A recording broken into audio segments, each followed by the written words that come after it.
Grand rising, grand arrival, grand return. Peace and blessings to the righteous and repentant alike. I am Sophia, Tayac of the AmaruKhan Band of Indians, and this is your daily transmutation report where we practice manipulating the incoming rays to the earth in a format that best serves our Creator. Today is Saturday, October the 26th, 2024, 6 a.m. Eastern Daylight Time, coming to you from the Sunshine State. We have our sun at 3 degrees of Scorpio. We have our moon at 27 degrees of Leo. It seems like it's moving slow. That's okay. That's really interesting. All right. The moon is doing its own thing. We're not getting involved with the moon. Let her cook. But it definitely seems like it's moving slower than usual. This is a more active sky, but it's more positive relationships than negative. So let's get started with Mars at the top of the chart in the 10th house, which is in Cancer at 26 degrees. It's in a sextile to Uranus at 26 degrees of Taurus. It's in a trine to Neptune at 27 degrees of Pisces. It's in a square to Juno at 27 degrees of Libra. And then it's in this positive close relationship to the moon at 27 degrees of Leo. So that's a lot of stuff pointed at Mars, making sure Mars is straight. What's going on with Venus? Venus has this weird close relationship with Vulcan. Venus at 10 degrees of Sagittarius. Let's start with that. And it has this close relationship with Vulcan at 10 degrees of Scorpio. And Vulcan is related to intense passion, creativity, and drive for perfection. And it is also in a quincunx to Eris now. So now Eris is kind of checking out Venus to see what's going on with her. We have this trine still going on between Pluto at 29 degrees of Capricorn and Vesta. Vesta is related to devotion, purity, and the sacred flame of self. That's at 29 degrees of Virgo. There's also a lot of stuff still pointing at Juno. Juno is partnership, commitment, and relationship dynamics, making sure our relationships are good and strong. I already mentioned the square to Mars, but it's also in a sextile to the moon. It's in an inconjunct with Neptune, and it's in a quincunx with Saturn. So there's a lot of energy pointed at Juno, just as much as pointed as at Mars. So really, really making sure our relationships are strong and built to last. So if you'd like a more in-depth look at the astrology, please contact your favorite local astrologer. All right, we're on day 24 of our moon cycle. This is a waning crescent. It's 23.8 days old, a 24.2% illumination with a 2:21 a.m. moon rise time and a 3:56 p.m. moon set time.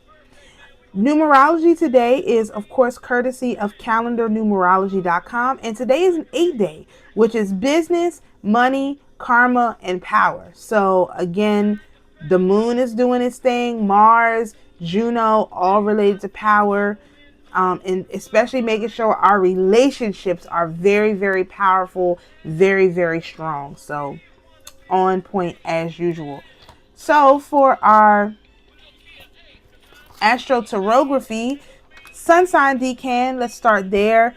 We are in 5 of Wands energy, which is unwinnable, sneakiness, and defeat. You can best transmute this with the 5 of Wands, which is strength, competition, and conflict through the lens of the 8th house in Taurus, which is to make compromises, be flexible, and merge values. Again, working together, not looking to emphasize the differences, but really working to emphasize the similarities, because the 5 of Wands can be a fight, or it can be them working together to build something. And that's kind of this energy. Like if you're making compromises and you're being flexible, you're actually building something really strong, making sure it's going to be really strong. But if you're, looking for your differences and separated, then everyone's going to walk away and people are going to be very upset. All right, so for our North Node decan, we're in Two of Wands, which is plans, travel, and new ideas. This is our outside influence card and also our Jezebel card. You can best transmute this with the Two of Swords, which is our intuition card and our initiation card, and that's solutions, difficulties, and indecisions through the lens of the 12th house in Libra, which is to learn how to collaborate even if you don't feel like it. Now is not the time to be, I don't want to work with this person, I don't want to work with that person, I don't like them, I don't like them. No, you have to work together. And even if the final result is you are fulfilling prophecy by getting eaten by a dog, or you're fulfilling prophecy by crowning the next king, doesn't matter. The prophecy must be fulfilled, and that's basically where the initiation part of this comes in.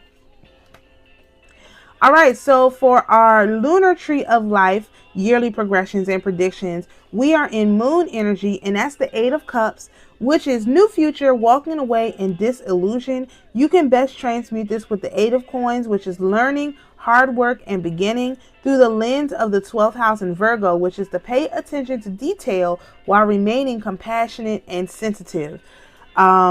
A lot of people are going to be suffering mentally, emotionally, physically even. You want to pay attention to detail. You want to pay attention to your surroundings, and you want to devote some time to being compassionate and sensitive towards those who need it.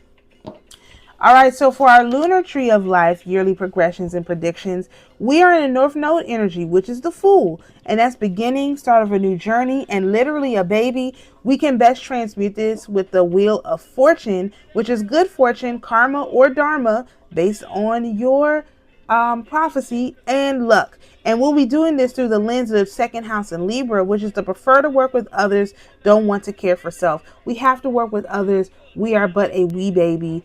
Our spirit team knows way more than we do, and not saying that they're better than us or worse than us or that we should worship them or anything like that, but you want to work with the experts. A lot of people, they don't like dealing with experts. They don't want to pay the cost for working with experts, and you don't have a choice. This is far outside of your hands. You must do it. So if you enjoy this type of astrological content, please feel free to join us over on YouTube, where my handle is Sophia Spiritualite.